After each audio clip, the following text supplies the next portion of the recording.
Welcome back to Hello Rose City. Of course, it's still February, but spring sports will be starting up sooner than you know, and those sports could come with some risks to kids. With me now to help us get prepared is Jessica Martschinske, an athletic trainer with Shriners Children's Portland. Hi, Jessica. Hi, thanks for having me. Things are good. So how can parents, make sure that their kids are prepared for the spring sports season? I think preparation for sports is really a wide net to be cast. So to have preventative measures in place is really important. There's staff for your high school or middle school or your club team that are important. An athletic trainer on staff, a coach that's prepared, strength and conditioning aspect to their sport, and each sport is going to be different. So knowing what the demands are of your sport is really important.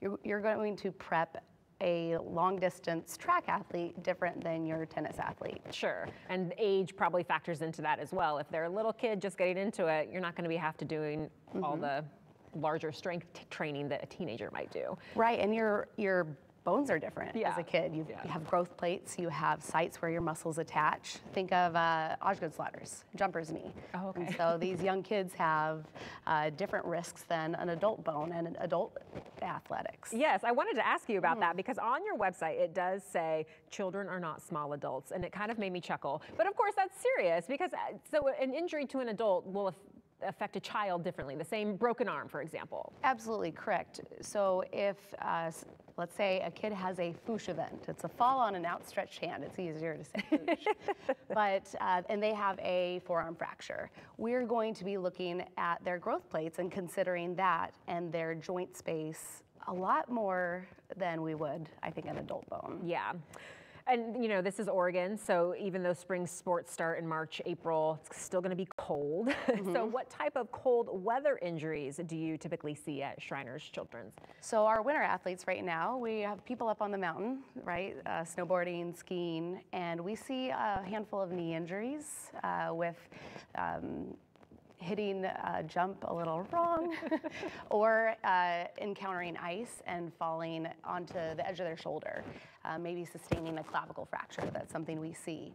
And like we were talking about earlier, bones heal a lot differently. So you might have a very displaced fracture in a kid, but they heal so much better that we do, faster. So they're impressive. Kids are impressive. And accidents do happen, of course, as you mentioned. So even though they're prepared, these things can still happen. Right. So what can parents do if their child does get injured? If they get injured, we would be happy to see them at Shriners, for one. But if they get hurt, I think to really assess and comfort their child in the moment, whether they need to be given crutches, a boot, and be carried or be wheelchaired into an office to be seen.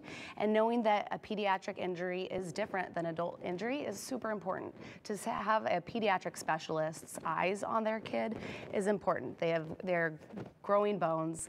They need definitely vitamin D3 every day.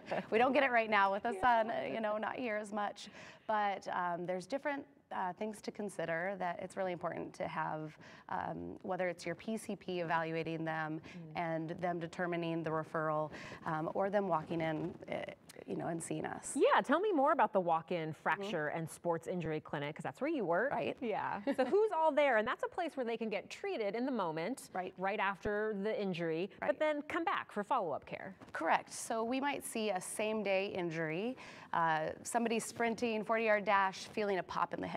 Oof. And they're non-weight bearing and they're in pain. And so they can walk in anytime from 7:30 till 4 and receive immediate treatment. So they can get an x-ray. We might need to order an MRI scan.